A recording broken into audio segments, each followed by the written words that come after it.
Okay. Good morning. My name is Gabriel Sarah, and today is day 53 of 1,000 of me live streaming. And I don't know, I don't know, but I think I'm gonna go for it. And I think I am going to attempt to do a daily live stream where I live stream every single day, like 24 hours a day. I don't know. I don't know. There's a part of me that thinks, oh, am I wasting resources by doing that? Let me actually ask ChatGPT this question, because that's actually a really interesting question.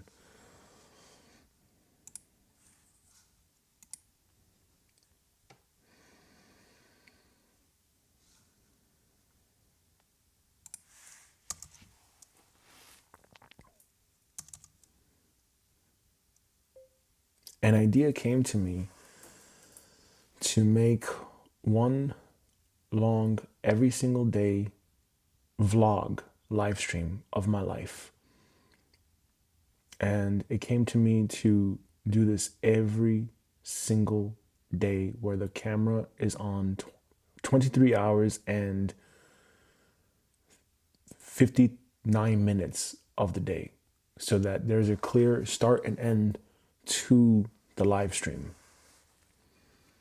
And I'm just vlogging my life, basically, but in the room, so that there is only me in this room.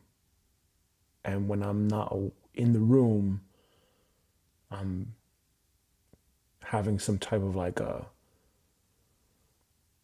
don't know, like something about me dancing or something like this on the screen. And then I just leave a text overlay of what I'm doing. ... What do you think about that? Question mark. There's also a part of me that thinks, am I wasting resources?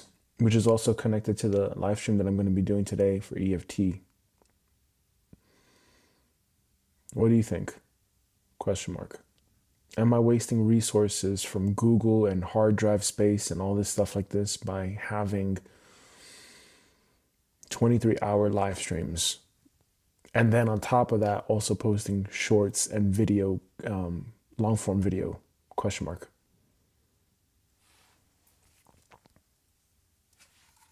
That's an interesting question to ask, actually.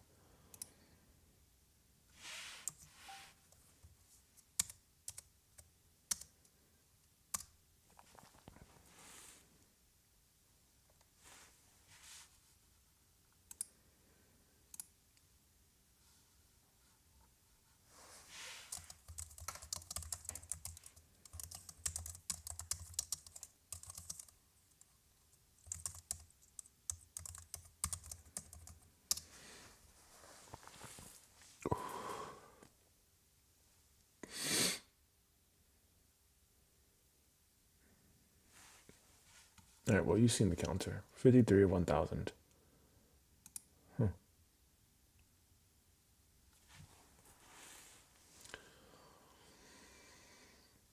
All right. Let's begin.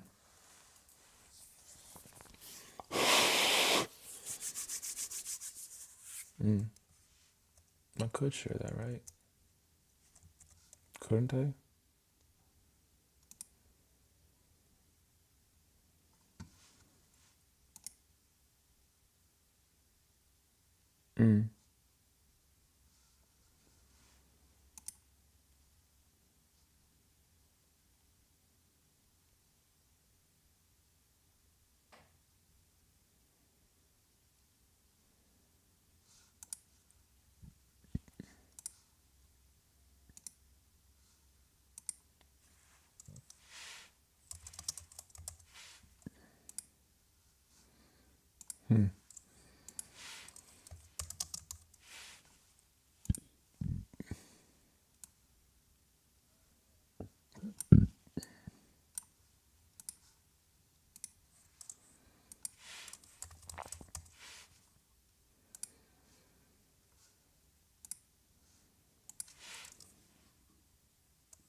LA,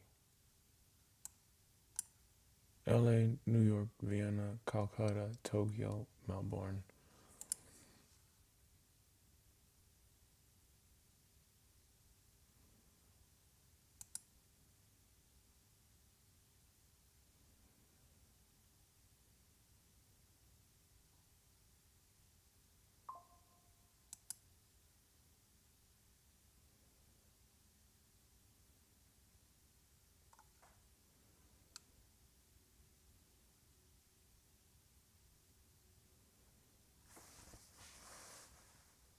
Hmm.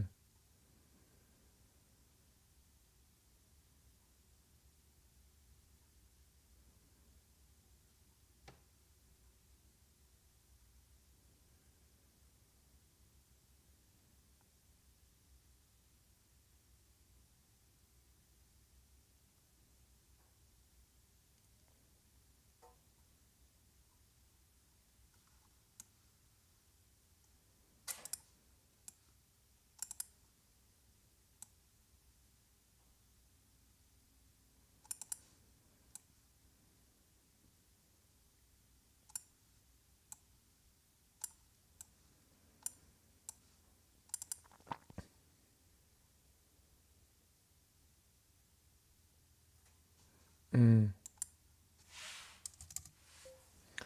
Okay, so then instead of having two separate live streams, what if I just consolidated it into one long live stream so that I literally show like a vlog of my life on a live stream, and I go from like 4:32 in the morning to 12 p.m. in the afternoon, question mark, where I basically just show the work that I do. I show myself doing my workouts, my push-ups and all that stuff like this. I show myself doing the EFT tapping. I show myself doing all of those things, and I show myself doing the deep work.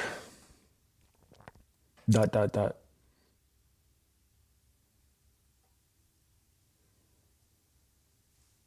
So even if there's times where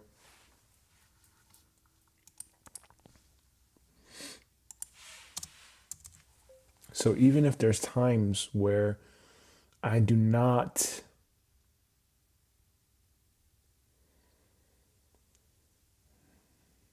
what's the word I'm looking for?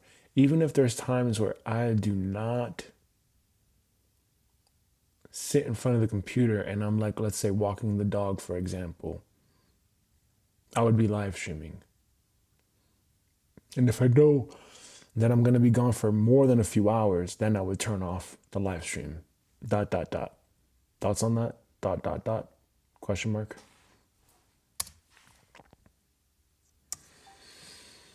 Oh, fuck. I can smell the smoke.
Hmm.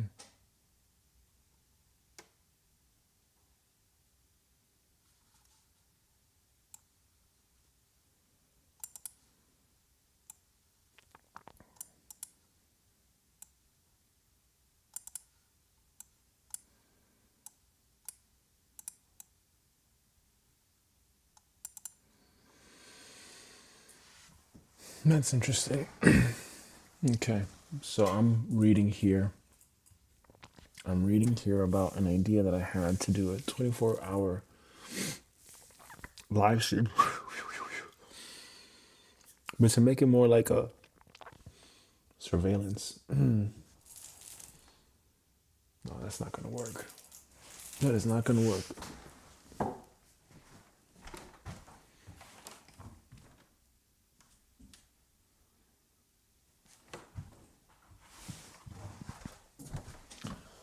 Oh boy, I'll be right back.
Oh fuck.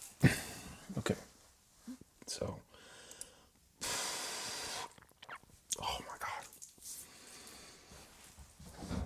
All right. This fireplace is horrible. I can smell all that smoke. It gets me. It gets me like. It gets me upset. That's why I wouldn't want to use this thing. It's terrible. All right, let's begin this thing.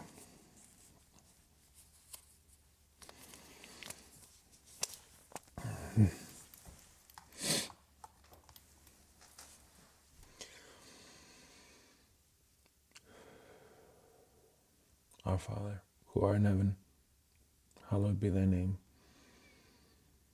Thy kingdom come, thy will be done on earth as it is in heaven. Give us this day our daily bread and forgive us our debts as we forgive our debtors. Forgive our debtors as we forgive our debts. Forgive our trespassers as we forgive our trespasses. Forgive our trespasses as we forgive our trespassers. Lead us not into temptation, but deliver us from evil. For thine is the kingdom and the power and the glory forever. Amen. Thank you, God, for all you do. Thank you, God, for this day. Thank you, God, for all the blessings, miracles, and gifts of this day. Thank you, God, for your unconditional love, kindness, and support. Thank you, God, for everything you do. Thank you, God, for this house. Thank you, God, for my family. May I have a really deep work, productive day here. Thank you.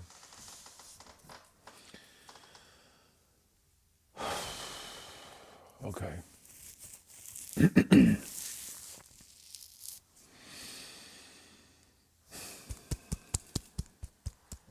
Today's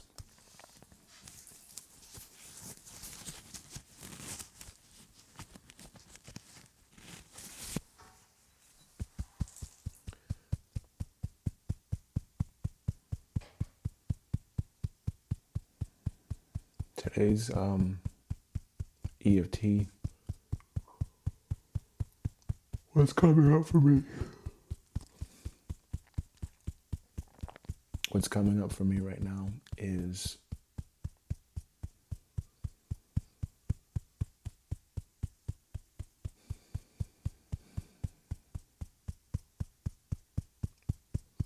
this thing about scarcity.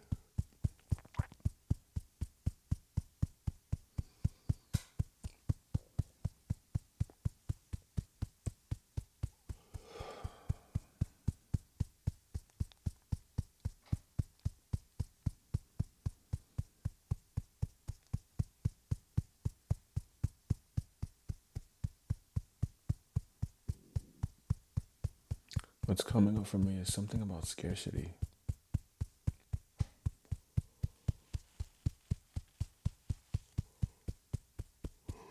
There's a part of me that's still energetically trapped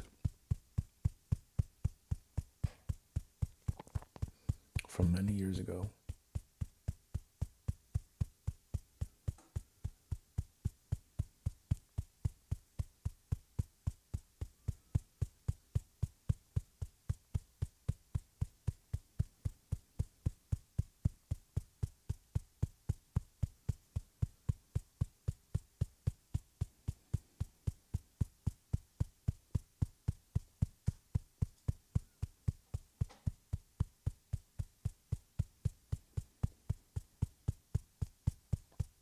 There's a part of me that's still trapped from many years ago. When I was 12 years old.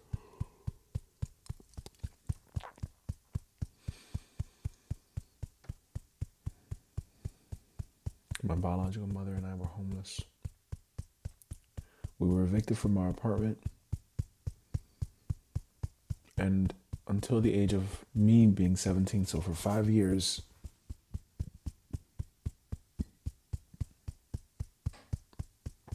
we went from shelter to an aunt's house to staying with an uncle. In a very short period of time, for a few years, we were living with her brother. And that wasn't good. It was not a good time.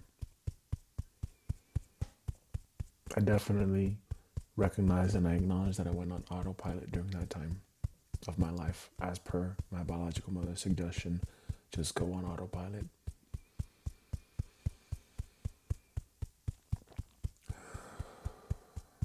And as a result, I learned to tune a lot of things out. And I learned how to live in my own head, in my own world.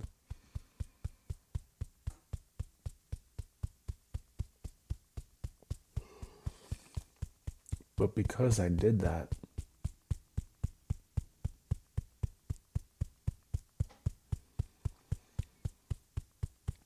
because I started living in my own head,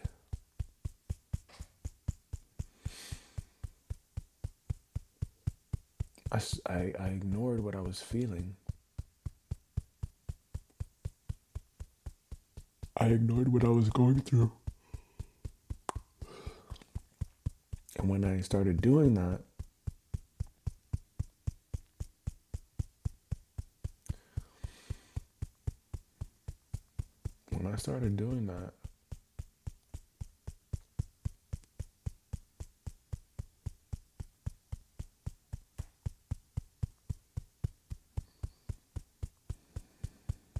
I ignored myself.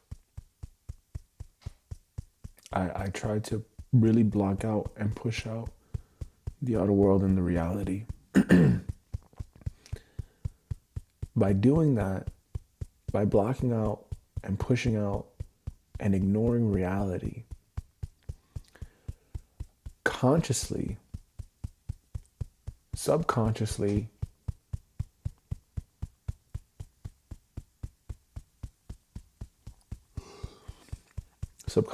my life was still embedded with that environment of scarcity, of poverty.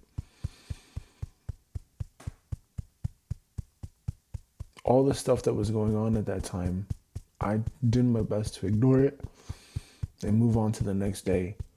But eventually that would catch up with me.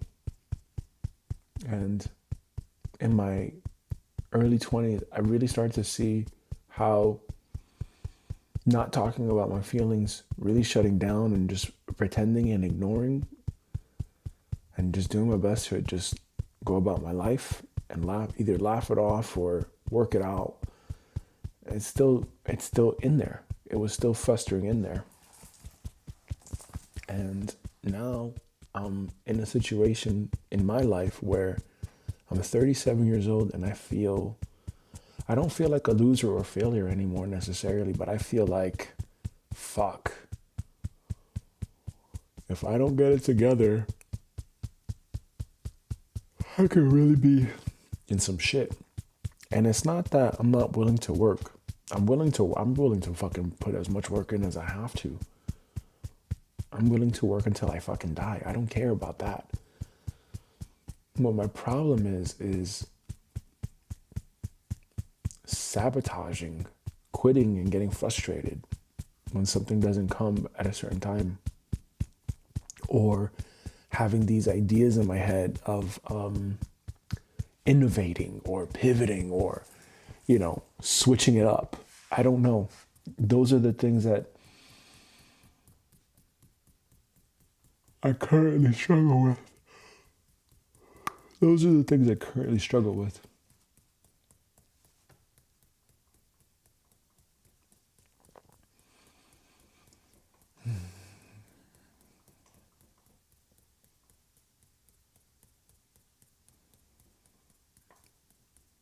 That isn't easy.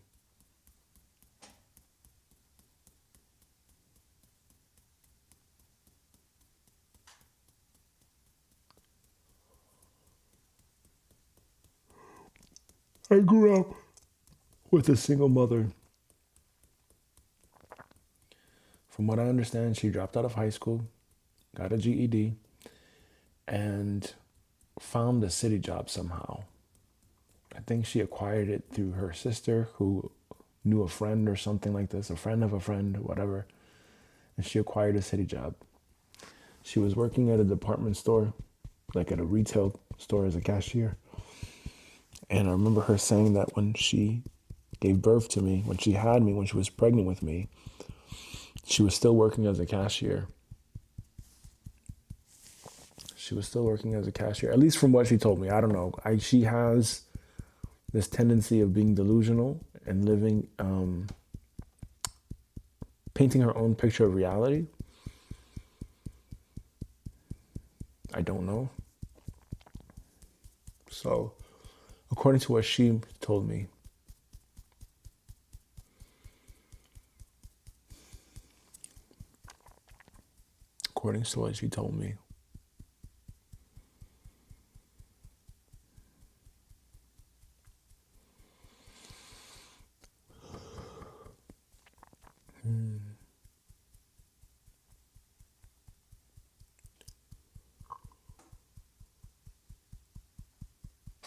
she would be standing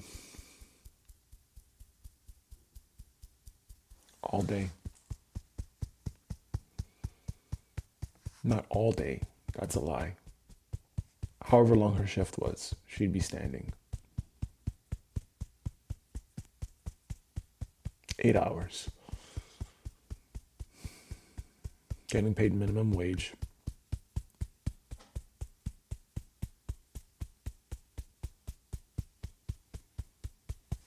Then she said she developed varicose veins behind her legs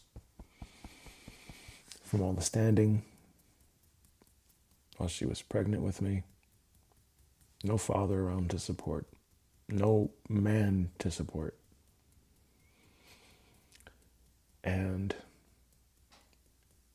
I can kind of visualize this. If I really think about this, I could visualize if I was in the spirit world as a kid or as a, little tiny infant baby in the womb. I can see myself astral projecting and being out there and seeing, oh, this is this.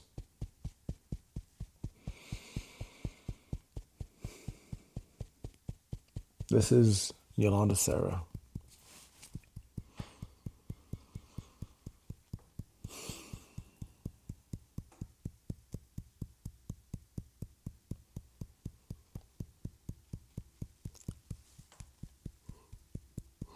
All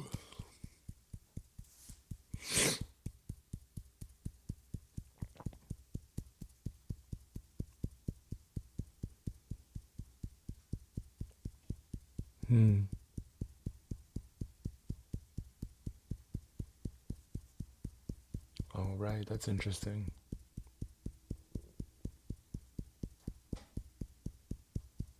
That's real interesting.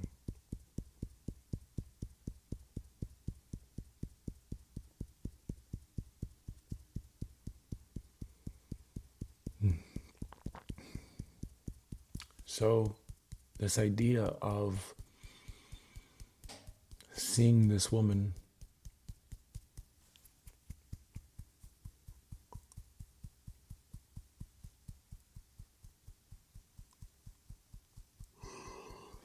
at least how I can imagine it in my head. She's a single mother. She has a kid on the way. She is a second generation.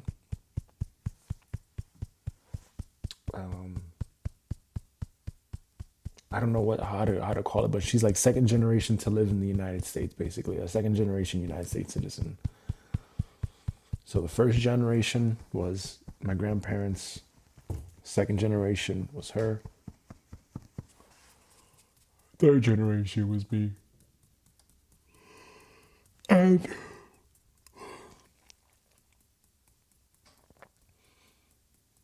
I know that her parents, my biological grandparents, came to this country, came to the United States,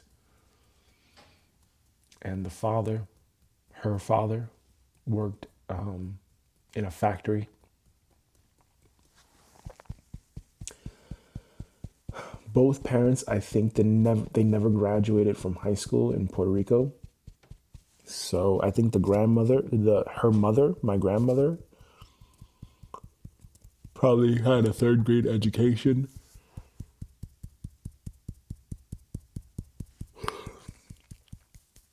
And I would imagine that in that era, in that time period, racism was, I think, much more overt. Like it was much more obvious. I don't know if that's the right word to say it. I think racism was a lot more obvious, and discrimination in the workplace was a lot more obvious. And pay and wages and everything like this was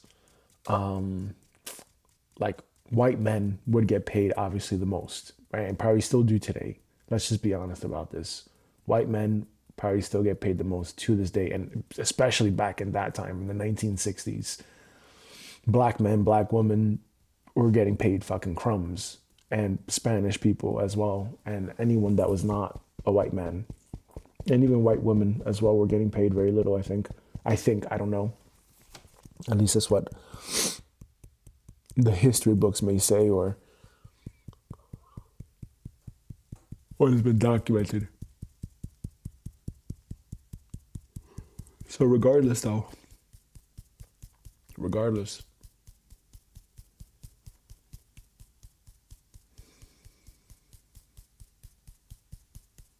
regardless,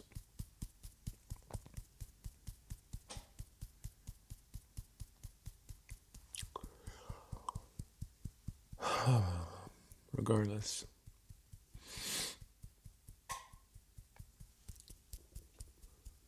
I come from this line of people that were always financially struggling.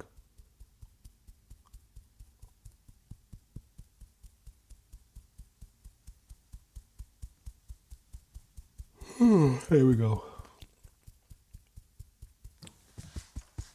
Financially struggling.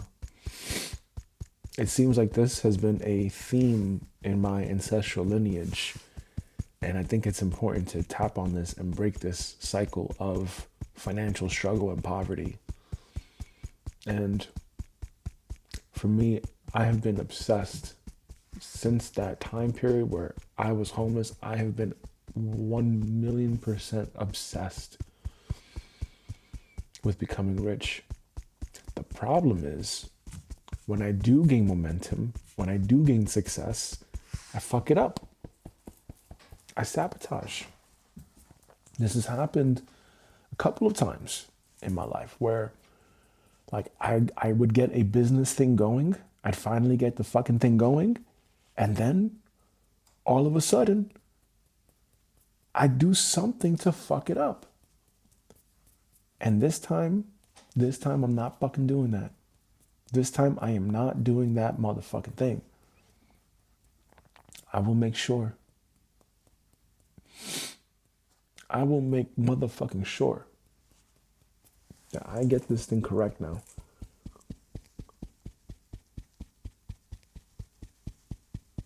$100%. 100%, because there's no way.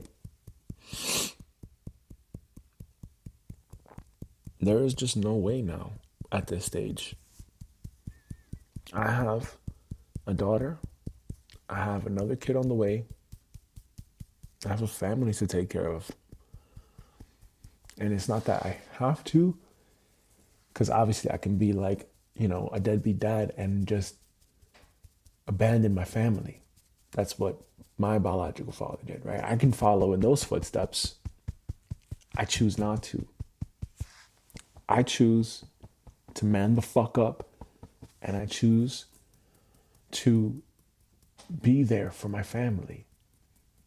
I choose to really be there because I love my family. I really do. I love my daughter so dearly. I'm so in love with that little girl. She is, wow. She is so beautiful. She's so beautiful to me. And I'm so grateful for her. I'm so grateful for my daughter every single day. And I miss her. And it hurts me. It really hurts me. Because I miss her. And I love my partner, Hema. As much as I get crazy that she did something crazy, like what she did with, oh God, with the fucking cryptocurrency and taking out a loan to invest in more cryptocurrencies, and she hasn't even gotten paid back. And now we have to pay off this debt. I still love her. And I still love our dog, our therapy dog, Mama. Even when she eats shit. Even when she goes and she tries to eat Bambi shit. I still love her. And of course, baby number 2. I'm so grateful. I'm so blessed. I really feel that. And I feel so incredibly fortunate. And then the person that's helping me, what a dear, sweet soul. What a dear, sweet soul for helping me through this period of my life. I'm so forever grateful to that person. I'm so grateful. And I want to break this poverty cycle. I want to end this financial struggle. And it seems like as soon as I have cash, I cannot hold on to it because there's always some unexpected fucking thing. There's always some unexpected fucking expense. Like, for example, 2020, I had saved some cash. We had to travel. We had to leave Austria to go to Croatia because of the whole COVID lockdown stuff. And then, what? And then, she tells me that she owes her sister, brother, and her sister's friend money because she put their money into her account to trade for them. No commission. She has no educational background in this. She doesn't study the financial markets. Maybe she looks at the charts once in a while. She's not really a student of the game. She's not a student of the game. And then what? And then what? And then, what does she do? What does she do?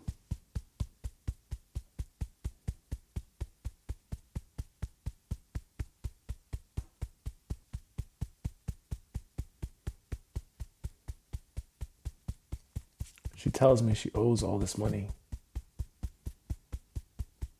And then all the savings I had went to help her pay off her debt, or the money that she owed these people. They gave her this money trusting that she would do the right thing. And I felt like, damn, like these people, they're working jobs that they fucking hate. They are working jobs that they probably don't like, or they're, doing things that, maybe they do like their job. I don't know. I hope so. But if I thought about it like, damn, like this is my hard-earned money, and then I'm trusting someone to do the right thing with it,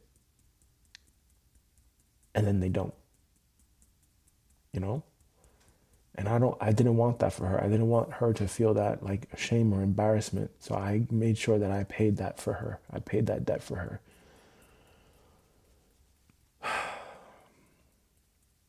And then fast forward to now.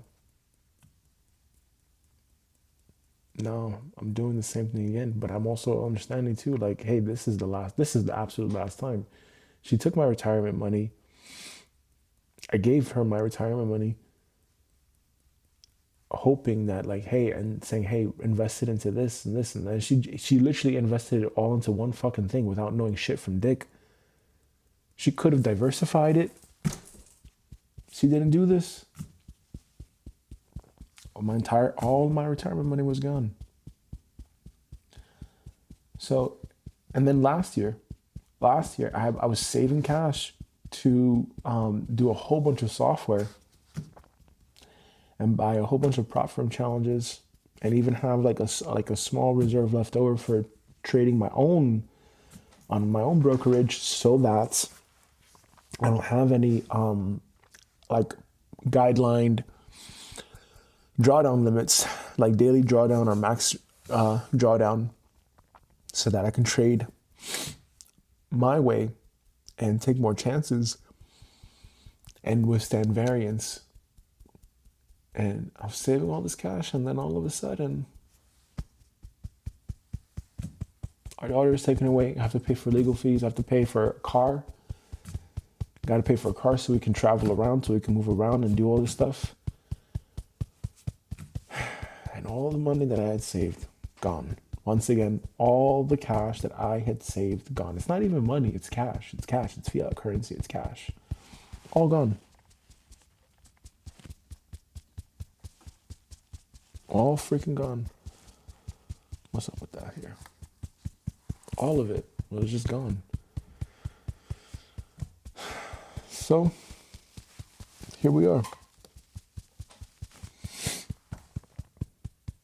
Here we are.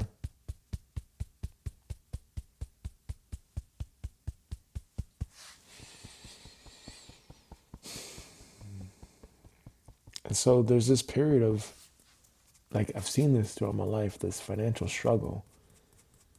Even when I had these businesses, there was this struggling, like a constant struggle.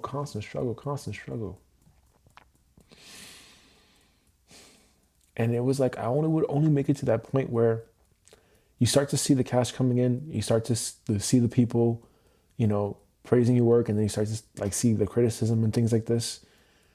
And around that point, that's when I self-sabotaged. That's when I would sabotage. And these are big issues that I have to work through this year, and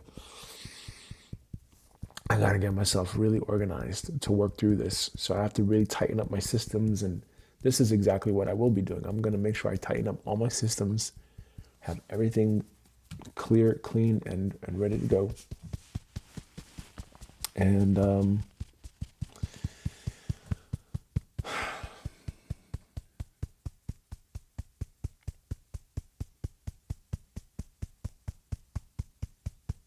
this financial scarcity, this financial poverty, I understand that poverty is a mindset. It's a mindset. oh, okay. Right. And now I hear, there you go. I hear my biological mother's voice. We're poor. We're poor. How can this be? We're poor. Poor. Poor. We're poor. Poor. That's how she would say these things. That's how she would say these things. And I'd remember certain phrases that she would say over and over and over again. And maybe it was PTSD, but there was like I'd see it in my head. I'd see in my head like her face ballooned up. Like if I was really like close to the camera, like all face close to the camera, it would be like I would see her face right up in here, right up in my face, and I would see her red face and like she's screaming at the top of her lungs. Someone that I worked with said that that could be PTSD, and I never really thought about it. But it's possible. It is possible. It's really possible to have PTSD. I could have, I don't know. Maybe. But do I really want that label? Do I really want people to label me and say, you are this? And then that be my subconscious mind. Do I really want that? No. And I'm aware that I've avoided a lot of things in my life. I have absolutely avoided a lot of things. I've buried everything deep inside of myself.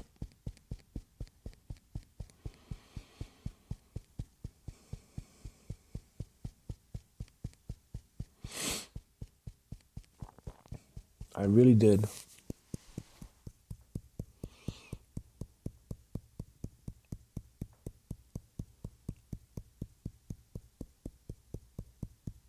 I buried a lot of shit deep inside.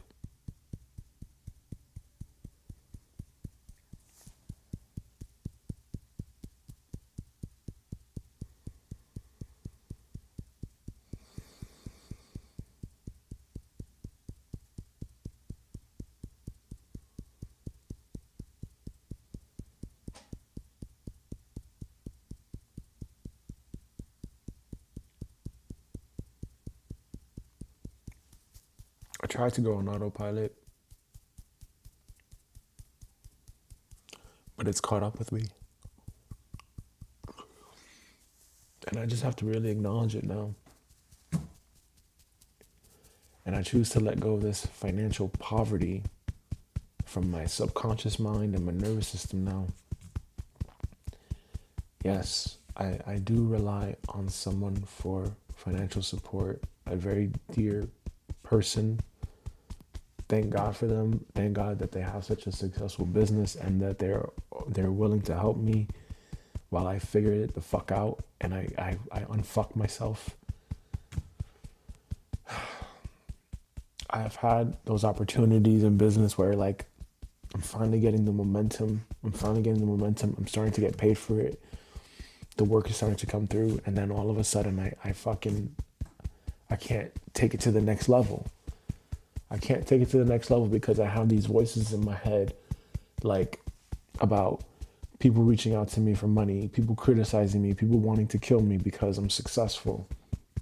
Or like if I'm famous or whatever, I'm that shit would scare the fuck out of me. It would really scare the flying fuck out of me because, you know, like I grew up in New York City and Brooklyn. You hear about the Biggie Smalls and the Tupacs. And while I'm not a rapper, and I couldn't rap to a fucking lullaby, you know? I could not rap to a lullaby. The idea though that in one of those songs, you know, you're nobody until somebody kills you. Well, what if I'm somebody because I am making a certain amount of money or I have a certain amount of success? And that kind of fucks with you, you know, what you see in the outer world and what I've seen, at least from, I think what is it, VH1, those VH1 shows, how people have this massive success, and then they're miserable, they're having drug problems because they can't handle it. They can't handle the success. It's in their nervous system. It's in their nervous system. It's in their nervous system, you know?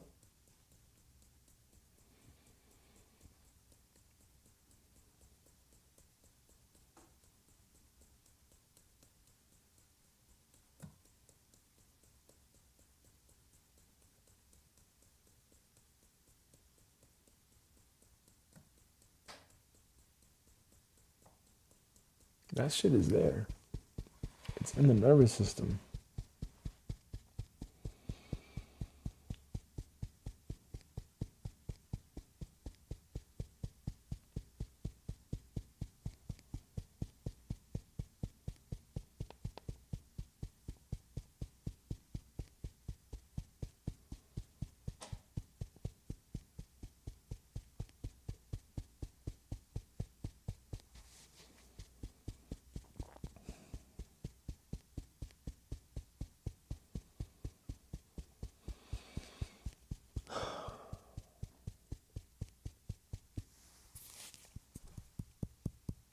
That fear.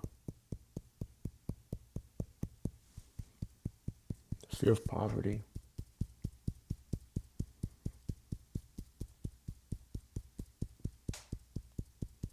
What if they come get me? What if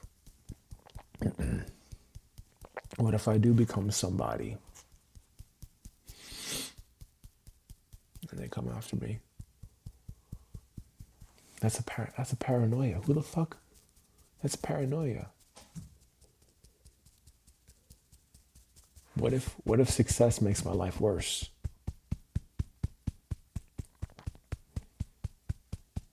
These are the thoughts in my head. For a word at least. This is how I was thinking. I had to really work through a lot of this shit. And I just remembered that. Like, that just surfaced up from my subconscious mind. Like, the VH1, I used to watch these VH1 things, like the Vanilla Ice and Leif Garrett, and how, they achieved massive success and their nervous system wasn't, like, regulated, like, they had probably faulty beliefs. And, with all that success and all that fame, you got all these people wanting to hang out with you and all this shit. And some of them may not have good intentions for you. And to hear their story, to hear what they had gone through, like, they almost fucking, it just really sabotaged their life. You have to, and to move on from that, to figure out how to, like, live with that, that's hard. That's really hard. How could you do that? How do you manage that if you don't take care of your inner world? And then on the flip side, there's someone like me where it's like, I think I know. I don't say I think I know. I think I'm fairly certain. I am fairly certain that I have what it takes to succeed. And that's an outer world matrix idea. Success. What is success? Success could be that I just fucking showed up on this live stream. That's success, right? What's the definition of success for me? My definition of success is, doing something that is both, it helps someone, it helps me. It's a win-win. I get paid for it, and I can do this. And I can do this to a high level. I think that's success for me. And I enjoy it. I generated income to take care of my family. I can keep doing this over and over again. And I enjoy it.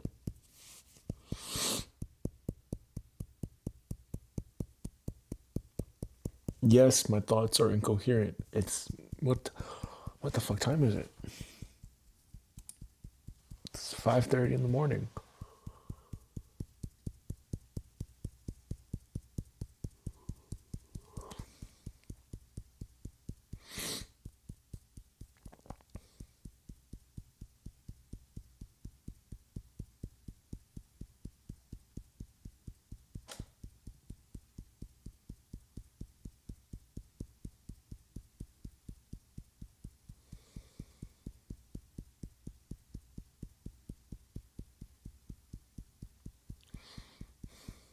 I think a lot of my imprints or beliefs about money and poverty came from my relatives. And that's not to blame them. That's not. Because what good is it going to do to point fingers? Got to figure out how to move on from this. I'm addressing that I acknowledge, and I remember several times where my biological mother would say, we're poor. We can't afford it, we're poor. We can't afford it, we're poor. And that just, it would drive me fucking crazy. It would drive me absolutely crazy to hear this. We can't afford it, we're poor. We can't afford it, we're poor. Can't afford it, we're poor. Can't afford it. I'm going to do the EFT setup statement now, because I think I already know where I'm going with this. Even though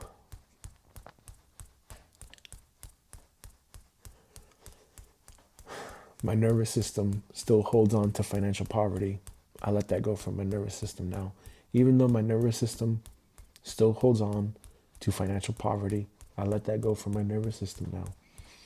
Even though my nervous system still holds on to financial poverty, I let that go from my nervous system now. First round, even though my nervous system still holds on to financial poverty, I let that go from my nervous system now.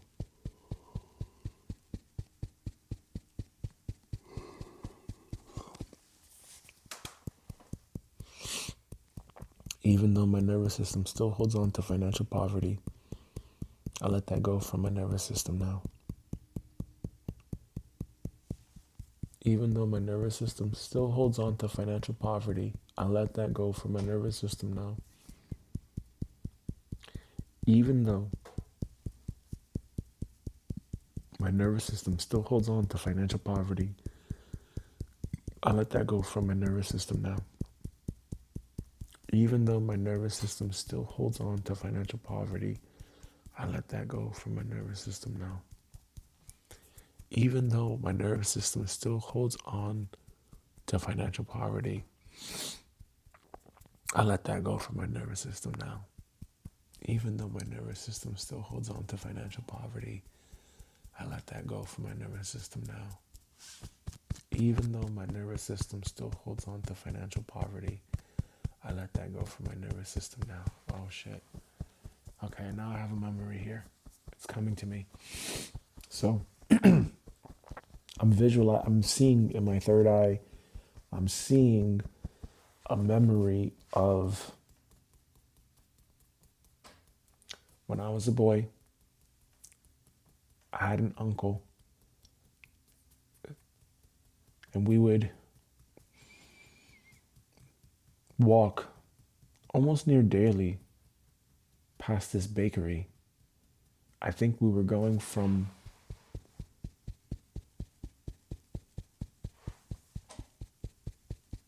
my apartment to his, and he didn't want to spend money, so we walked.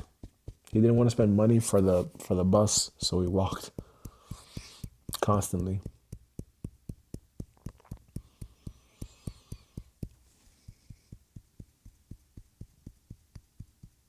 Oh man, and then walking, right? I remember there was a time too when walking was viewed as a bad thing. What the fuck? Oh my God, wow. Okay, so I remember walking past this bakery, and I remember one day the owner of the bakery decided to give me a pastry. And I didn't like it, so I didn't eat it, but the uncle wanted the pastry. So he ate it. And the next day he asked me if I could ask the owner for the pastry. So I asked, gave it to me, I gave it to the uncle. This went on for about maybe 2 or 3 days before the owner of the bakery saw that I would give the uncle the pastry. And he said, no, I can't do that anymore. You're giving it to him. So it was never for me, it was for him. And what I realized about this was that the uncle was too cheap to fucking buy his own pastry. If he liked the pastry that much, fucking pay for it. But what did he do? He tried to, there's that saying that they use, he tried to get over. He tried to take advantage of someone's kindness. And that's something that I feel, I wouldn't say that I'm doing that, but I feel that like, man, I gotta fucking get it together. I don't want to be relying on someone else like this. The irony though is when you do have a business, it's your job to serve the marketplace. Your job is to serve people. You're serving people, but at scale. That's it. That's the name of the game. So instead of having a job working for a boss, your job is to see the whole bigger picture and to fucking make sure that you serve people, whether it be through a SaaS, software as a service company, whether it be through client side, whether it be B2B, B2C, business to business, business to consumer, etc. You still got to figure it out. You still got to figure it out.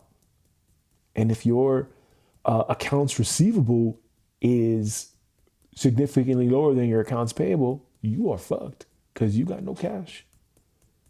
You got no cash. If money is constantly going out and little is coming in, how are you going to do it? How are you going to make cash? You're not going to make it. You're not going to make it. So I'm aware of this.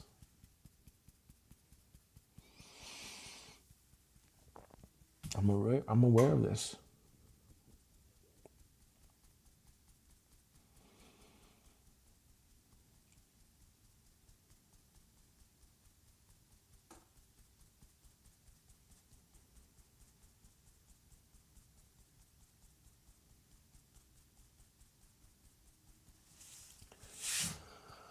And this financial poverty.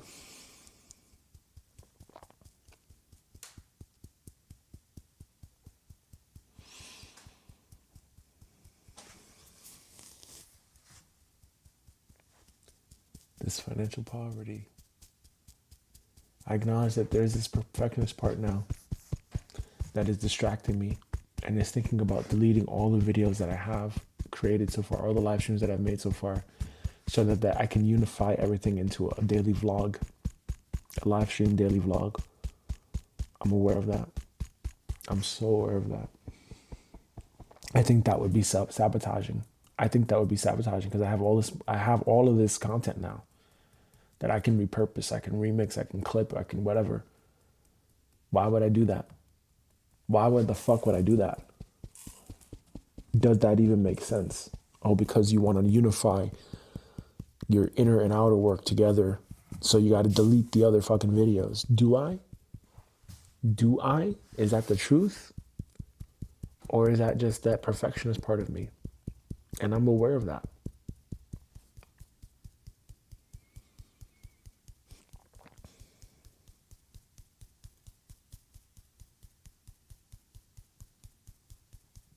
I'm aware of that. I'm very aware of that.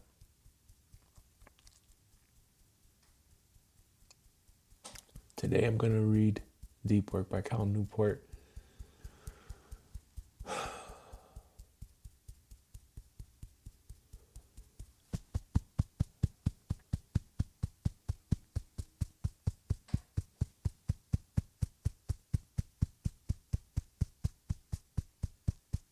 Right. Just do it then. That's right. That's right. Just do it then.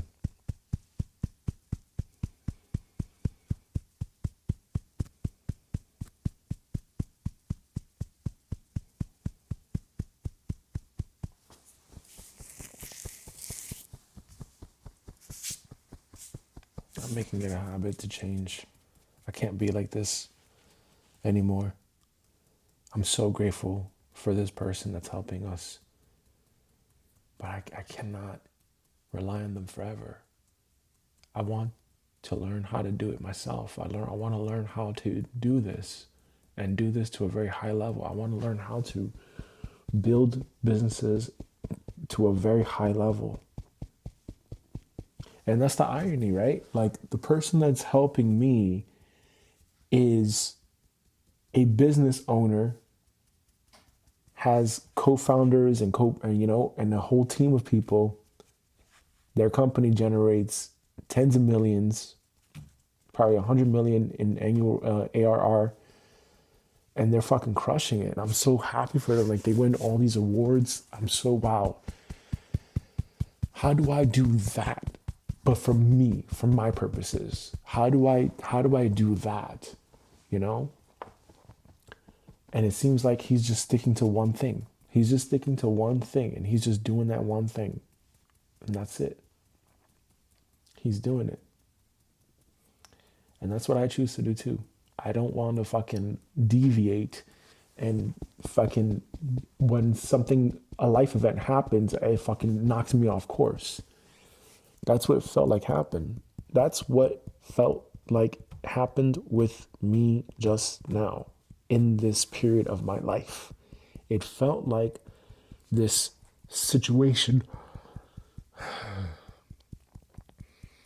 and that smoke is strong. It felt like this situation really knocked me on my ass. Not having my daughter with me, having her taken away because we said no to a non-life-saving surgery. Not for financial reasons, but because it's fucking like there was supposed to be more. From what we were told, there were more risks than benefits. At least that's how it sounded to us. The fact that she could go blind, the fact that she could fucking they needed to monitor her because what if her heart stopped or whatever? So this was like she needed to stay overnight. And because we said no, because they said, hey, you can say no. You don't have to. And then they fucking called Child Protective Services on us. Like, what the fuck? So that really fucked with me. That really, really fucked with me. And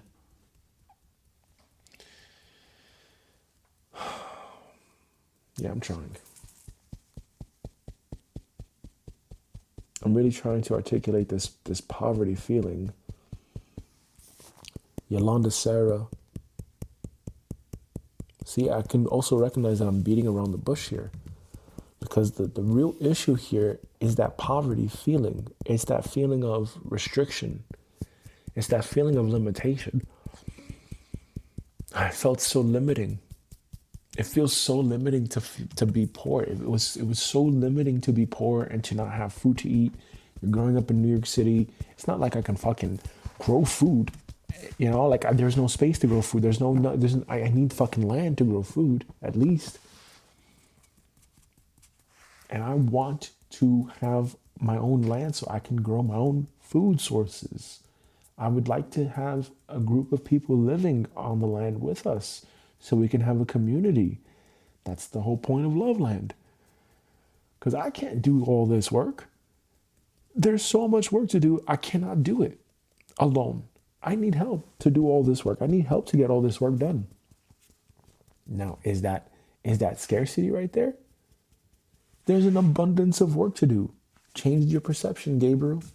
There is an abundance of work to do. There's so much opportunity.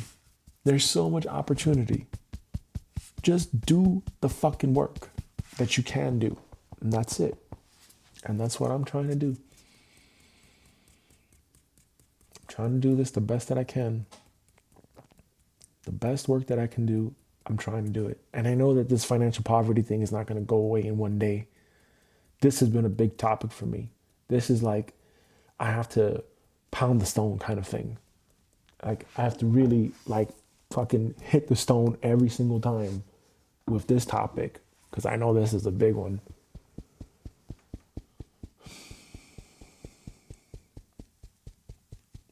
We're poor. We're poor. We can't afford it. I would always hear this from Yolanda Sarah, and it was too much. That really seeped into my nervous system. That seeped into my brain. It seeped deep into my subconscious. Great, we're poor. Can't afford it. We're poor. Can't afford it. We're poor. Can't afford it. Yeah, because motherfucker, we're spending shit. We're doing the fucking consumerism thing. What the fuck do you think? Buying shit you don't need. Because we're trying to fill a void here. We're trying to fill a void. What's the void? Pay attention. What's the void?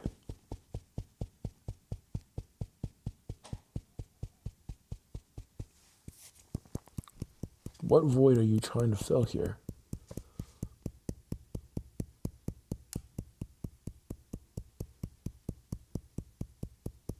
And I know that in my head right now, I'm thinking about a new computer. I'm like, what kind of computer do I need to get here to be able to successfully live stream without any lagging or skipping? What good is that gonna do right now? Is that gonna help my fucking poverty problems, my financial problems? No, it's not. This poverty, it's a mindset, it's an idea. Because there's people, I'm sure, that they don't have all the cash, but they feel rich because they have their family. So this is all conditioning. And I recognize that this has all been conditioned into me, onto me, whatever you want to call it. It's been conditioned. I've been conditioned to believe that I am struggling because I don't have my own business. I don't have my own things set up. But it's God's business. It's God. It really, I got to say this, it's fucking God's business. I think, honestly, if God wants something to happen, it's going to happen. But that's also not to say that I'm giving my power away to God and saying, hey, God, if you're making me struggle, then I just give up. What's your will, right? I don't know. I think there has to be a balance. And I think I do have to show God, like, hey, look, man, I'm serious about this. Please, I can do this. I can do this, God. I can really make this happen. I think I have what it takes. I just need to unfuck myself. I just need to keep working on my mental state, my inner world, and make that the thing that I focus on a lot. So if I get triggered, if I feel unease, then I'm making it a habit to work through that. And to be honest with myself about how I feel. And to not sugarcoat anything. To be really vulnerable.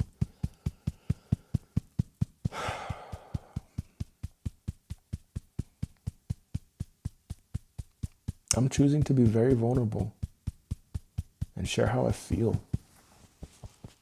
And just acknowledge my emotions and acknowledge what I've been through. Like, for those years of my life growing up, from the time I could remember anything up until, a few years ago. I really held a lot in. I was always referred to as that quiet person. I held a lot of shit in. I did not say what my problems were to people. I didn't say what I was going through. I didn't say what I was feeling. I just fucking held it in. And I can't do that anymore. I can't do that. I have to be really honest with myself. I have to be, very vulnerable, and I have to trust. And that's what, there's a TED Talk I watched the other day, Amanda Palmer. And that was a really powerful TED Talk. It's something about it hit me, and it was like this light bulb went off. This takes a lot of trust. It takes a lot of trust, and it takes a lot of vulnerability. I am not independent. I don't think I'll ever be independent. I think that's a huge illusion. And I think that my freedom doesn't come from not having something to do and, just doing whatever the fuck I want to do. My freedom comes from being really disciplined to stick to one thing. I'm sure that it's easy for someone who has a job to be, going into work and doing what someone tells them and etc. And you don't have to think about it, right? But what happens if you don't have your own job? What if happens if you don't have a job and you are running a business? No one's there to fucking tell you what to do. It's up to you. It's up to you. You got to figure it out. You have to figure it out. The only way you figure this out is by fucking taking action. You got a thought in your head? You take action. No one is going to do that for you. No one is going to fucking do this for you. It's up to you to figure it out. You are the captain of that ship, basically.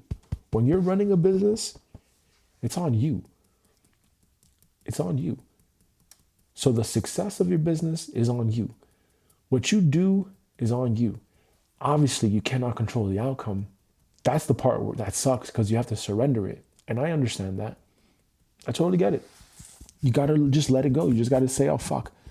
These are the things that I can't control. I got to let it go. And that's it. And that's really all there is to it. Being completely free of that outcome. You have to be free of that outcome.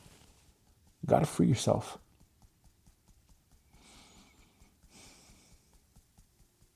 And that's what I choose to do. I choose to free myself of that outcome. I choose to free myself of that outcome where I'm saying, hey, I'm not going to live my life thinking that I'm going to be able to depend on just myself. I think that's ludicrous. I think that's crazy. We're all dependent on one another. We all depend on each other. Every single one of us, we're not immune. And even if we do live nomadic lifestyles, even if we do live off-grid, guess what? We're still dependent. We're still dependent on the manufacturers. We're still dependent on the people that provide the electricity, the solar panels, the equipment, the tech, the gear. We still rely on the planet. We still rely on Mother Earth. We are relying on everything. We're just one organism relying on everything else to coexist. So why make it harder? Why make it harder on ourselves? Why go through this internal suffering of thinking, hey, I can be independent. I can do this on my own. I'm a one-man army. I'm a one-woman army. No, the fuck you're not. You do your job, you do your part, and that's it. And that's it. And yes, there is that part of me that is like wishing, shit, man, I really wish that I had already figured it out in business. And I wish that I had already figured out how to get there and sustain it, right? It's not just enough to get the momentum going and then you fucking crash. You got to really become that type of person. And I think that was my issue before. Not being the type of person that could handle massive success. Because my image, my perception of myself was, we're poor. Can't afford it. So I'm trying to be this cheap fuck, trying to fucking make ends meet because I'm modeling what these relatives are doing. And I can't do that anymore. Like if I'm here to, play my game, I gotta play the long game. The long game requires enough cash flow. It requires enough runway to be able to fucking take off. And I haven't given myself that. I've been constantly in this fearful state, like, oh shit, what if I run out of cash? What if I run out of runway? What if I have no liquid? What if I can't do this? All these what ifs, and what the fuck is it? What good is it doing? It's not doing me any good. It's not doing me any good. And it has to change. And the only way that it changes is with me saying, I'm going to change. That's the only way it changes. It only changes when I say I'm going to change. I'm aware of that. I'm very aware of that. And I am going to make the change. I am going to make the change.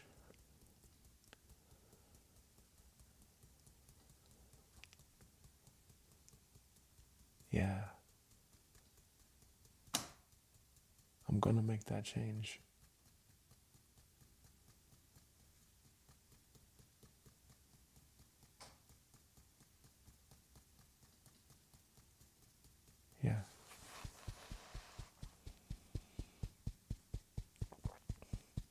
It is time to make that change in my life. Yes, I grew up with a certain set of financial circumstances, but that does not make me poor. I grew up with a certain set of financial circumstances, but that doesn't make me poor. It's my mindset. That's it. I'm aware of that. I'm aware of that. And there's something deeper here that I haven't struck on about the financial poverty. This poverty. This poverty, it felt very restrictive. It felt like I'm trapped. Like there's no way out. And I think that is because that was the limitation of my environment, or at least the perception of my environment. It seemed like poverty was a limitation. But is that really true? I don't know. Or is it that I can say it's now requiring more resourcefulness? I choose to make a real shift here now because I don't know if poverty is really the truth. I think it has to do with being resourceful. How resourceful can I be with what I have? Am I willing to be resourceful? Am I willing to be a little bit more creative? Yeah. I think that's the thing about poverty. For me, at least right now, this is the layer that I'm kind of uncovering right now, is that poverty, from what my biological mother had said, was that we're poor, we can't afford it. And it, from what I've seen from my relatives, it looked like it was a bad thing. But is that really the truth though? Or is it an unwillingness to be creative? Is it an unwillingness to express oneself? Is it an unwillingness to be resourceful and to use what you have? Because look, this Nike shirt, this Nike sweater, fucking, retail, it would cost like, $50 plus or $80 or whatever the fuck it costs. You know how much I pay for it? Like $15. You know why? Because I bought it secondhand. Because I'm not going to pay fucking retail for clothes like this. I'm not going to pay retail for fucking Jordans and Nike. I'm not going to do that. That's crazy. You know why? Because every single company marks up their product. They mark up their product. They paid what like fucking $3 for this or something like this to make it. But then they have to market it and all that shit. Yeah, sure. But they have to account for that markup, right? They have to give a margin markup for their product so that you buy it at a higher price. So that's how they make their money. So, it's not uncommon that a product has like a 70, 80%, 90% markup to it. You need that margin. You need that margin markup. You need to make sure that your fucking thing is enough to be able to cover all these other incidentals and then have left over for you to profit as a business. So I know that. Why? There's no holes, there's no rips in this thing. It's like brand new. It's like brand new. Same thing for the other clothes. So why would I do that to myself? I'm gonna buy it fucking used. I'm gonna buy it used. So that way, there's a Jordan jumpsuit that I have that probably would have cost like $100. I got it for 30, 70% off. It looks just fine to me. And the point that I'm making is that I was resourceful in that moment, right? I'm not going to fucking buy even tech. Like I could not find the Elgato Stream Deck. I couldn't find the Stream Deck used online. And we had a Black Friday sale. So I made sure I got that thing for, half the price or, 40% off or whatever. I'm not gonna do that to myself. I'm not gonna spend cash unnecessarily when I know that, hey, look, I've got these opportunities coming up and the idea just came to me to start live streaming. So I'm gonna make sure I take advantage of that. And I did the best that I could with what I have, with the financial resources that I had. That's it. Now, does that make me poor? Does that make me cheap though?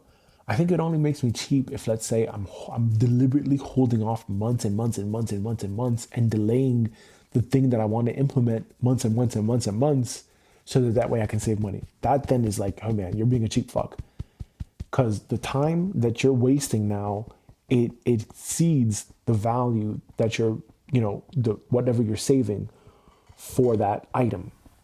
It doesn't make any sense. And if you say that your time is worth $100 an hour, $200 an hour, $300 an hour, well, guess what? By you waiting any longer for months and months and months and months just so you can save that $200, $300, you're fucking losing so much. You're leaving so much money on the table. You're losing so much, and you're losing so much time that you're never going to get back. Losing so much time that you're never going to get back. And instead of complaining and saying, oh, fuck my world, my life, whatever, all this bullshit, motherfucker, be creative, be resourceful, do something. Do something with your time. Do something with your fucking time. But this poverty, man, this poverty, these people that I grew up around, this environment, I don't know if I want to call it lazy. I just think that it was really a mental illness thing. And I think that poverty is a mental illness. I think that does contribute to a lot of suffering. Because when you're poor, what are you really saying? Are you really poor, or are you poor in the mind? Because look, I grew up, no biological father around. Mother said, okay, we can't afford it, blah, blah, blah. Okay, fine. Then homeless, no money for food to eat. Okay, sure. But I still found a way to make it out of that environment. Yes, I fucking had help, for sure. I had one teacher, God bless him. Thank you, sir. I had one teacher who fucking believed in me, and he helped me apply to colleges and shit like this, and told me about, scholarships and grants and all this shit. And I went for it. While my biological mother was saying, I don't want you to go to college. I want you to stay here with me. For what? For what? Because you're scared to live your life alone? Are you fucking crazy? Are you fucking out of your mind, or are you stupid, or both, or selfish? 100% you got to be selfish, for sure. To say that to your own fucking kid, I want you to stay here with me, not go to school, not fucking try to better your life. Are you fucking fuck? What the fuck is wrong with you? You had your chance. You had your chance. You're fucking being a victim. And that's the same story that she had. She always would say, I'm a victim. We're the victim. We're the victim. Are you really? Are you really? Like, yes, shit happens. Shit happens in life. This whole fucking thing that happened with my daughter getting taken away, that fucking happened. But am I going to be a fucking victim and fucking let that shit affect me for the rest of my life? To a degree, it will affect me, but I'm not going to let it affect me in the sense that I'm fucking paralyzed. No, motherfucker. I'm going to keep moving. I'm going to move my ass. That's what I'm going to do. That's what I'm doing every fucking day. I'm making sure that I move my fucking ass. And I had the YouTube channel before, grew it to 15K subscribers, and I sabotaged it. I sabotaged it. And for a while, I went unseen, unheard, in the background, quiet. Now, because of the situation, I've got a lot to say. I've got a lot to say. And you know what? That's it. I'm here. I'm here forever. I'm here forever. I am Gabriel Sarah. I'm here forever, motherfucker. That's it. And I'm just going to be here forever, doing this until the day I fucking die. I'm going to do this until the day I die. Until the day I die. I'm going to do this every fucking day. It's either I'm going to make it or I'm going to die trying. No in between. No in between.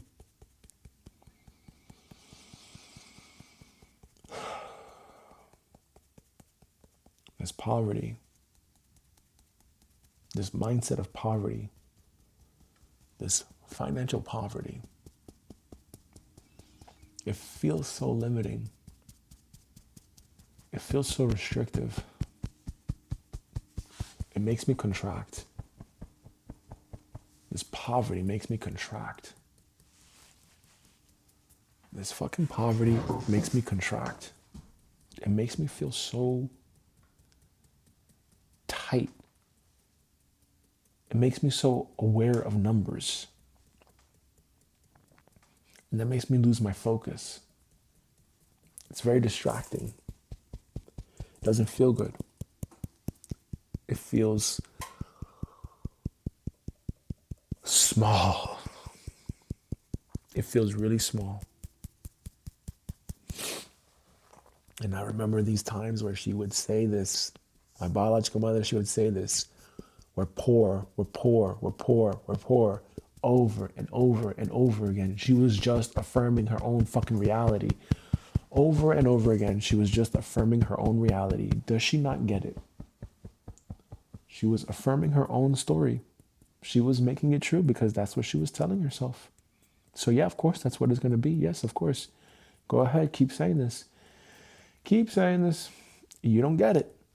You don't get it. So oblivious. Absolutely oblivious. Unaware. You are creating your own reality. Your perception of reality is that you're poor.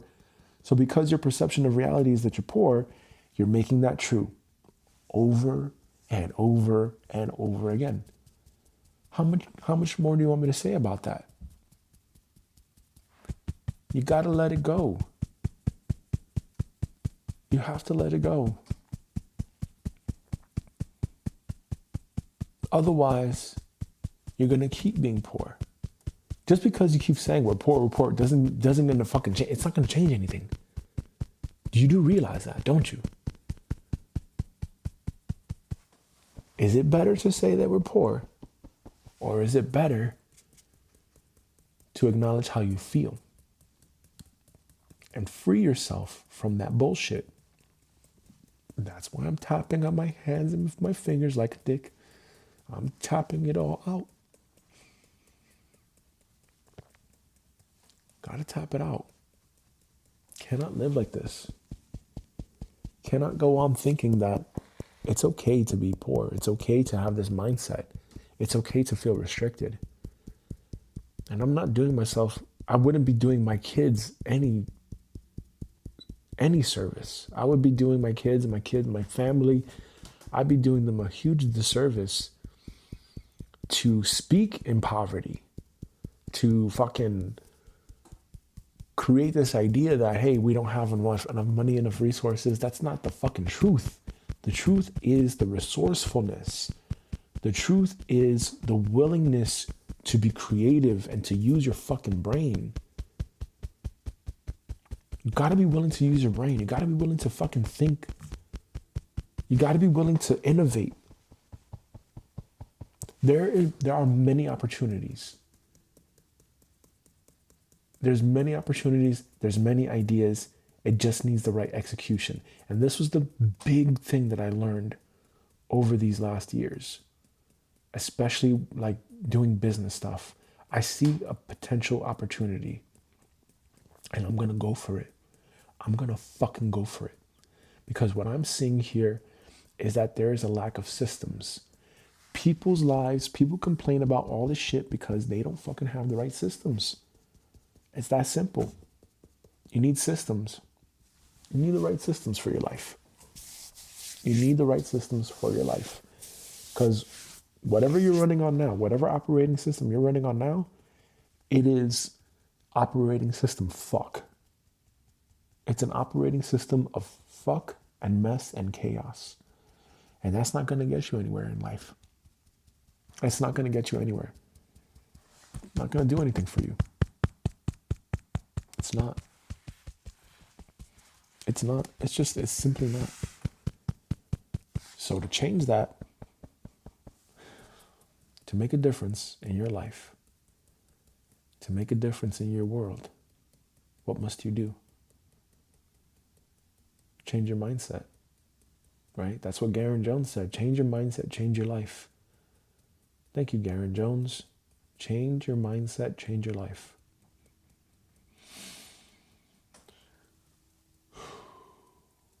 I'm making it a habit to change my mindset and change my life.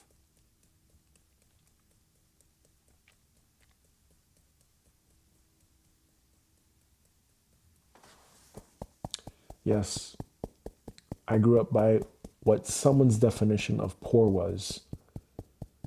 My biological mother, that was her definition. She believed she was poor. She imprinted that belief onto me. It's just a belief. And I remember in 2019, I traveled to the United States with my partner, and we stopped by to visit my biological mother. And then she heard, or she said, "You're traveling around and all this stuff? How can this be? We're poor." No, motherfucker. You are.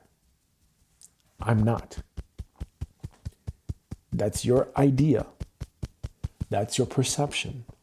Your perception is that you're poor. I'm not. And I'm not choosing to be poor. I'm not choosing to be... Actually, what the fuck is the definition of poverty? What is the definition of poor? Poverty definition. There we go.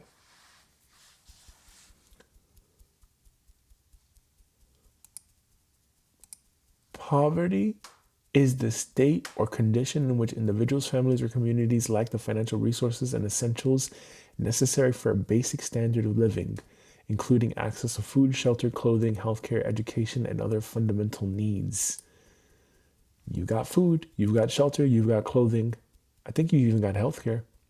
So I don't know if that would necessarily make you poor. It can be defined in absolute terms referring to a lack of income or resources needed to meet basic survival needs, or in relative terms where individuals are considered poor if their income falls significantly below the average standard of living in their society. Okay. And what about poor? Having insufficient wealth to meet the necessities or comforts of life, to live in a manner considered acceptable in a society, relating to or characterized by poverty, definition or lacking in a specific resource or quality, not adequate in quality, quantity, inferior, negative, unfavorable, or disapproving, undernourished, lean, and is used especially of animals, humble, meek, eliciting or deserving pity, pitiable. Okay, and what about poverty mindset?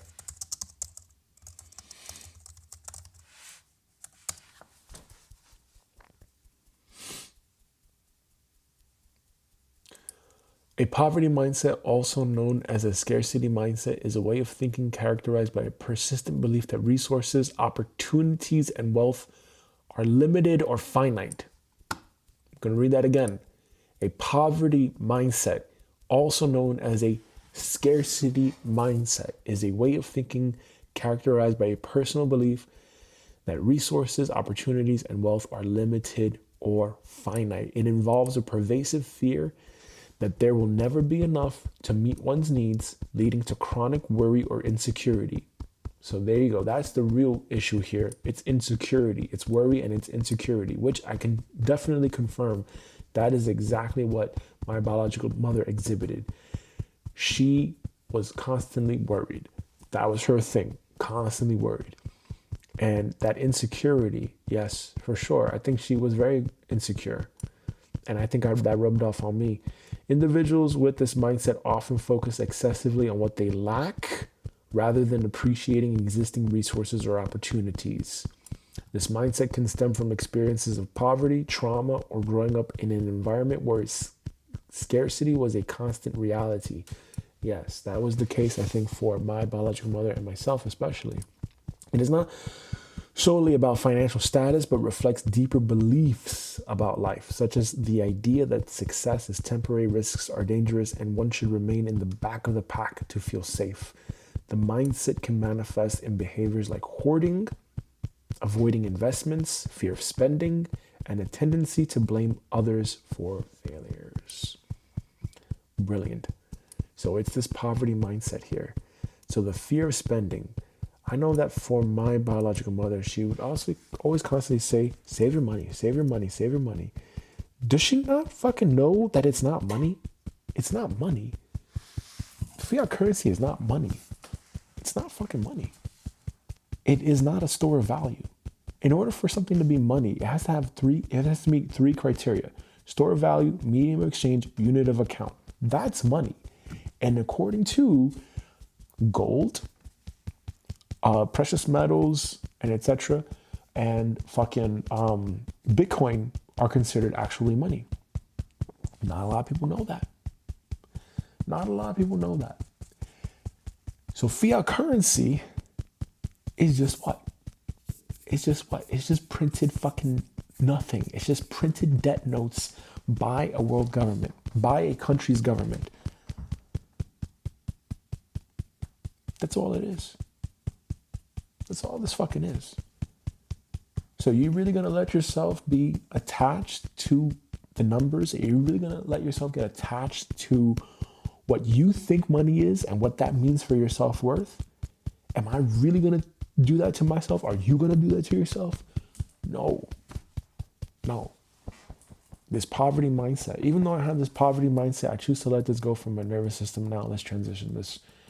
Even though I did have this poverty mindset, I choose to let this go from my nervous system now. Even though I had a poverty mindset, I choose to let this go from my nervous system now. Even though I had a poverty mindset, I choose to let this go from my nervous system now. Even though I had a poverty mindset, I choose to let this go from my nervous system now. Even though I had a poverty mindset, I choose to let this go from my nervous system now. Even though I had a poverty mindset, I choose to let this go from my nervous system now.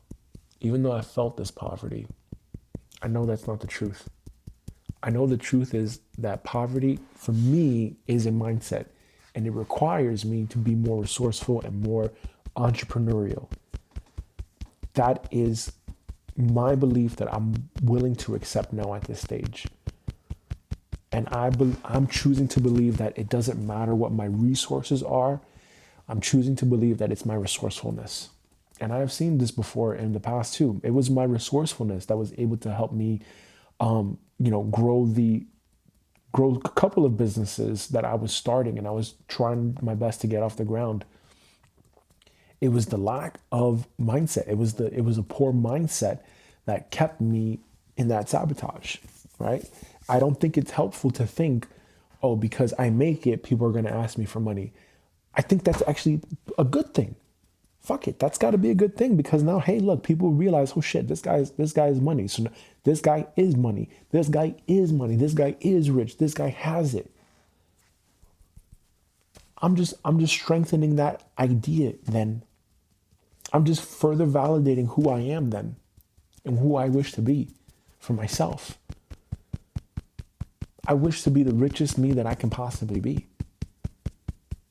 Can't do that with a poverty mindset. I have to be resourceful. I have to be more creative. How do I get more resourceful and creative here? That's now the question. That's now the question. How do I get more resourceful and creative? How do I get more resourceful and creative now? It's not about how do I get more money.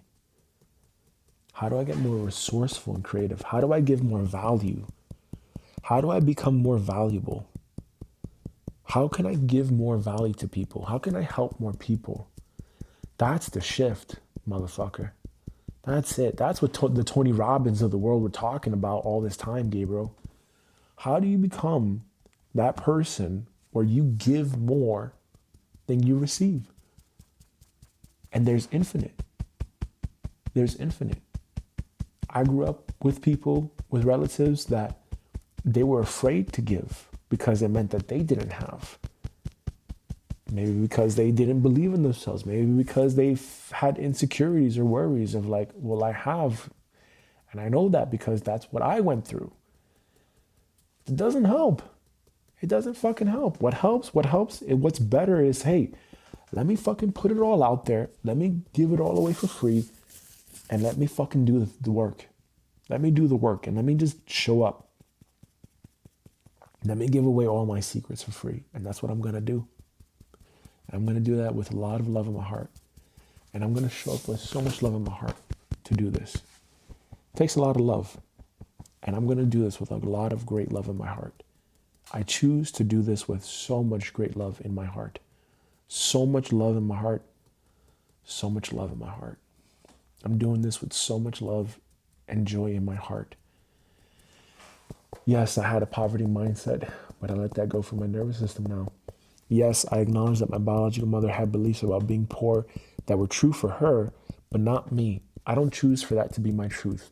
I choose a new truth now, and I let go of that belief from my nervous system now. I let that belief go from my subconscious mind now. I let go of the feeling of what it feels like to be poor and restricted and contracted and tight from my nervous system now. Violet flame, violet flame, violet flame. Dissolve, consume, annihilate, obliterate, and transmute this feeling of poverty from my nervous system now. Violet flame, violet flame, violet flame. Dissolve, consume, annihilate, obliterate, and transmute this poverty mindset from every heart and mind across the universe now. Violet flame, violet flame, violet flame. Dissolve, consume, annihilate, obliterate, and transmute the poverty mindset from every heart and mind across the universe now. Violet flame, violet flame, violet flame. Dissolve, consume, annihilate, obliterate, and transmute this poverty mindset from every heart and mind across the universe now. Violet flame, violet flame, violet flame. Dissolve, consume, annihilate, obliterate, and transmute this poverty mindset from every heart and mind across the universe now. Violet flame, violet flame, violet flame. Dissolve, consume, annihilate, obliterate, and transmute this poverty mindset from every heart and mind across the universe now. Violet flame, violet flame, violet flame. Dissolve, consume, annihilate, obliterate, and transmute this poverty mindset from every heart and mind across the universe now.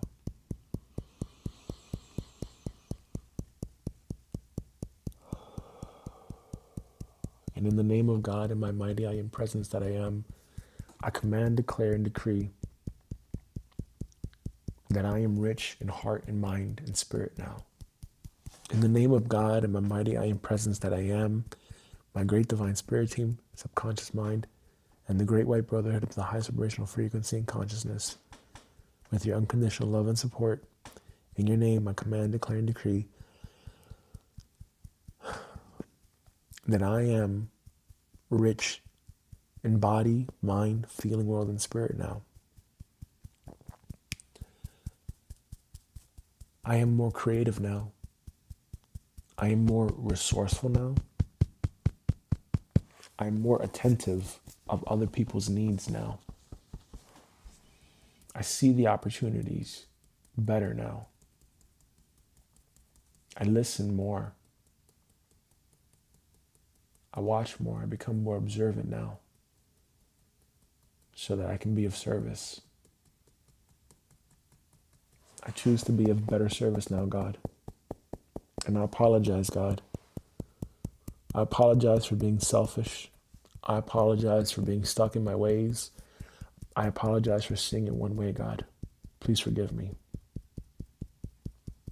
Please forgive me, God. I love you and I apologize. Please forgive me. Thank you. I love you, poverty mindset, and I apologize for creating you and holding on to you for this long. Please forgive me. God, forgive me. I forgive you. I forgive myself. I forgive the world. I forgive Yolanda Sarah, and I thank you for your existence. With unconditional love and acceptance, I now send you back to God's light for permanent and everlasting transmutation and transformation. I hear the inner voice saying, no, you don't. You don't forgive Yolanda Sarah. That's okay. That's okay. There's another day for this. I got to move on, though. I got a schedule to uphold here. I got to move on. I'm choosing to move on now. And I let this go. I'm choosing to move forward with a very positive mindset because it really doesn't do any good to be complaining. I got to look to the opportunities. I got to really look to the opportunities and I got to get it together. There's so much opportunity and I got to show my kids that, hey, you can do this. You can do this. You can do anything you want to do. I'm here as a father, as a human being, as a soul, as a spirit to show my kids you can do anything you want to do, girls. You can do anything you want to do. my kids, to all kids, I want to say this to all the kids in the world, you can do anything you want to do. Anything you want to do, you can do it.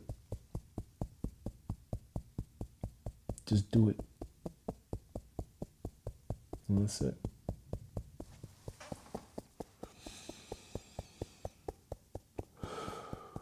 Anything I want to do, I can do it.